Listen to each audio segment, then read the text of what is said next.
বসন্ত মানেই পলাশ ফুল, বসন্ত মানেই প্রকৃতিতে নানান রঙের খেলা, রং মানেই বসন্তকালে দোলের কথা আমাদের মনে আসে, আর দোল মানে শান্তিনিকেতনের দোল উৎসব। এই বসন্তে শান্তিনিকেতনের রঙের উৎসবের কথা মাথায় রেখে সেখানকার অপূর্ব প্রাকৃতিক সৌন্দর্য উপভোগ করতে আমরা একদিনের জন্য চলে গিয়েছিলাম শান্তিনিকেতনে। আমরা গিয়েছিলাম এনজেপি হাওড়া বন্দে ভারত এক্সপ্রেসে, যেটির সময় হলো সকাল 5টা 55 হাওড়া থেকে। মাত্র 1.5 ঘন্টায় বা 1 ঘন্টা 45 মিনিটের মধ্যেই আপনাকে এই বন্দে ভারত বোলপুর শান্তিনিকেতন স্টেশনে নামিয়ে দেবে। আমরা পৌঁছেছিলাম ঠিক 7টা 40 মিনিটে। বোলপুর শান্তিনিকেতন স্টেশনে পৌঁছে আমাদের পরের গন্তব্য ছিল আমাদের প্রি বুক করা রিসর্ট রামশ্যাম ভিলেজ রিসর্ট। আমরা স্টেশন চত্বরে অনেক টোটোর মধ্যে 2টি টোটো বুক করে সোজা চলে যাই সোনাঝুরি হাটের একদম মাঝ বরাবর, যেই আমাদের প্রি বুক করা রিসর্টটি অবস্থিত রামশ্যাম ভিলেজ রিসর্টে। যেহেতু রামশ্যাম ভিলেজ রিসর্টটার অবস্থান এমন একটা জায়গায়, যে জায়গাটা সোনাঝুরি হাট ইদানিং কালের সবচেয়ে মূল আকর্ষণ বলতে পারেন বিশ্বভারতী ক্যাম্পাস ছাড়া শান্তিনিকেতনের জন্য, সেই হাটের একদম মাঝখানে আপনি এই রামশ্যাম ভিলেজ রিসর্টে থেকে সোনাঝুরি হাটটা মোটামুটি কমপ্লিটলি এক্সপ্লোর করে নিতে পারবেন একদিনের মধ্যে। আমাদের যেহেতু শান্তিনিকেতন আগে ভ্রমণ করা হয়ে গেছে, তাই জন্য আমরা আর বিশ্বভারতী ক্যাম্পাসে যাইনি। যদিও বিশ্বভারতী ক্যাম্পাস এখন মেনটেনেন্সের জন্য অনেকাংশে বন্ধ আছে, তাই জন্য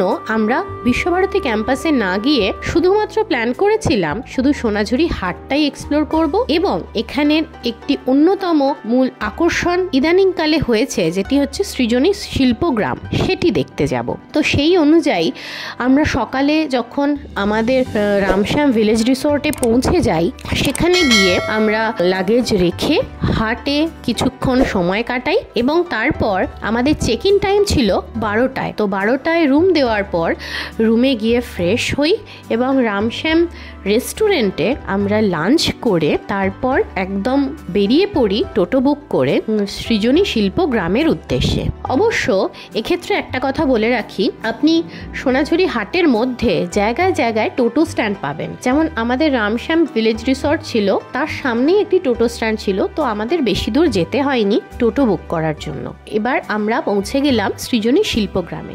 সেই গ্রামের মধ্যে আপনি কি কি দেখবেন, সেখানে ছোট ছোট ভাবে করা আছে 9টি রাজ্যের নিদর্শন, যেটি দেখার মতন কিছু নিদর্শন তারা করেছে, এবং ছোট ছোট স্থাপত্য ভাস্কর্য, এখানে অনেক কিছু দেখা যেতে পারে। এগুলো দেখতে দেখতে আপনার বিকালটা খুব ভালোই কাটবে। তো আমরাও সেই রকম ভাবেই বিকাল বেলাটা সেই সৃজনী শিল্পগ্রামে কাটিয়ে এবং সেখানে উপস্থিত যে বাউল তার কিছু গান শুনে শিল্পগ্রাম থেকে ফিরে এলাম আবার সোনাঝুরি হাটে।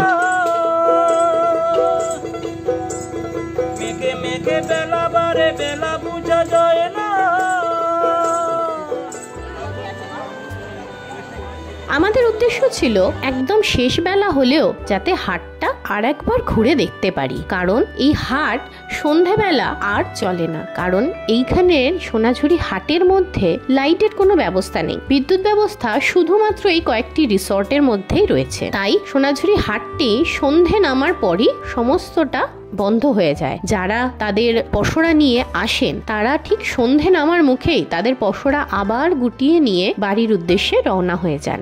এখন মূল কথা হলো, আপনি যদি সন্ধ্যের মুখে হাটে পৌঁছে যান, সেই সময় দামটাও অনেকটা কম আপনি যদি কোনো জিনিস কিনতে যান সেক্ষেত্রে পেতে পারেন। এবার চলে আসি সন্ধ্যের পরিবেশ আমাদের রিসর্টের এবং তার আশেপাশে যেহেতু পুরোটাই সোনাঝুরি জঙ্গলের মধ্যে অবস্থিত, তাই চারপাশটা দেখলে ঘন অন্ধকার ছাড়া আপনি আর কিছুই দেখতে পাবেন না। রিসর্টগুলো ছাড়া সাধারণ রাস্তাতে বা গাছপালার মধ্যে কোনো রকমের কোনো লাইটের ব্যবস্থা আপনি পাবেন না। সেই সময়ে আপনার করণীয় একটাই কাজ, আপনি যদি গ্রুপে যান সেই গ্রুপে একসাথে বসে চা খেতে খেতে আড্ডা দেওয়া, এবং সেই প্রত্যেকটা রিসর্টের সামনে যে বাউলরা বসে থাকেন তাদের গানের সাথে তাল মেলানো।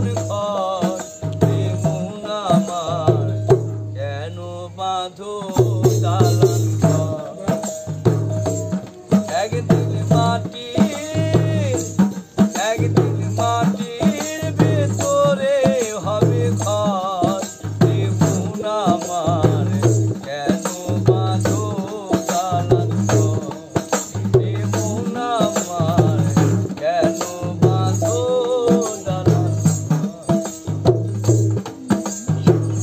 এইভাবে আমাদের প্রথম দিনটা কেটে গেল এবং রাত্রের ডিনারটা আমরা রামশ্যাম ভিলেজ রিসর্টেই করলাম। এবং করার পর পরের দিন আমাদের যেহেতু ওয়ান ডে ট্রিপ ছিল, আমরা শুধুমাত্র ওয়ান নাইট ওখানে ছিলাম। পরের দিনই আমাদের ট্রেন ছিল শান্তিনিকেতন এক্সপ্রেস।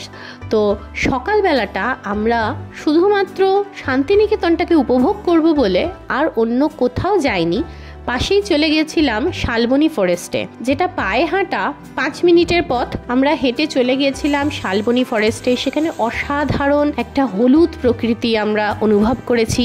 সেখানে আমরা কুমার খ্যাপা বাউলের সাথে আলাপ করেছি এবং তার গানের সাথে আমরা তাল মিলিয়েছি। এক অসাধারণ সকাল আমরা কাটিয়েছি সেই শালবনী ফরেস্টের মধ্যে।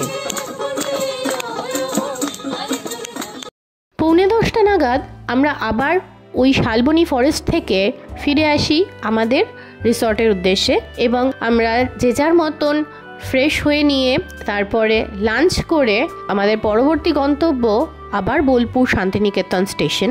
11টায় এইখানে চেক আউট টাইম। আমরা মোটামুটি 11:30টার মধ্যে হোটেল থেকে চেক আউট করে নিই। আজকে অবশ্য আমরা রামশ্যামে লাঞ্চটা সারিনি, আমরা সেরেছিলাম লাঞ্চ আমাদের রোশনাই ভিলেজ রিসর্টে। আমাদের কিছু পরিচিতরা বলেছিলেন যে রামশ্যামের খাবারের থেকেও নাকি এদের গুণগত মান হয়তো অনেক ভালো। আমরাও টেস্ট করে দেখলাম, সত্যি বেশ ভালো। আমরা ঠিক 12:30 নাগাদ এসে পৌঁছে গেলাম আবার বোলপুর শান্তিনিকেতন স্টেশনে। আমাদের 1:10-এর শান্তিনিকেতন এক্সপ্রেস ছিল হাওড়া আসার জন্য।